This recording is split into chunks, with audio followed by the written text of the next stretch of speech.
eisime į pro tokią laiptinę. Turbūt daugelis jūsų buvo, bet kas nebuvo, tai papasakosiu trumpai.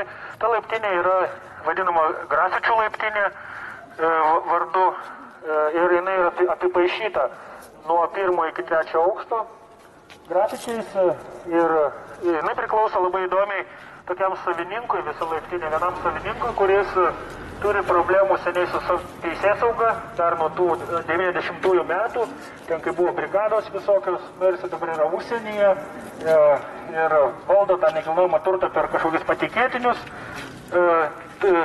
išnuomoja studentams visokiems ganėtinai pigiai tuos butus, kurie yra to laiptiniai. Na ir toks susiformavo ten grafitistų klubas, kuris vat ir per daugelį metų, ten keliais sluoksniais aptepė tas sieną, žodžiu, visus 3 aukštus. Ten, aišku, kultūros paveldo departamentas niršta labai, ten duoda tas baudas tam savininkui, bet tas savininkas nežino kur ir tas baudas nueina kažkur į eterį. Nu ir po visą tai baigsi, sako, reikia ten atimti iš jo, bet nuosavybė yra Lietuvoje šventa ir neliečiama, todėl negalit nieko padaryti. Nu, bet tie grafičiai man tai labai gražu, dar gražiau už tuos barokinius lipdinius, kur ten buvo seniau, to laiptiniai.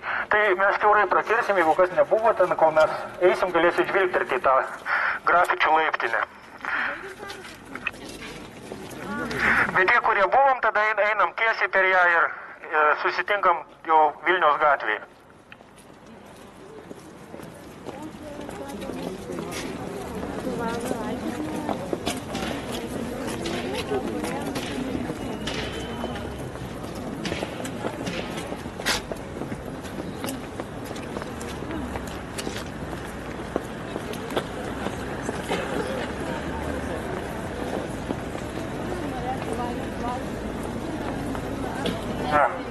Tiesa, ten reikės žibintuvėlių, nes ten yra tamsu, tai reikia pasišviesti.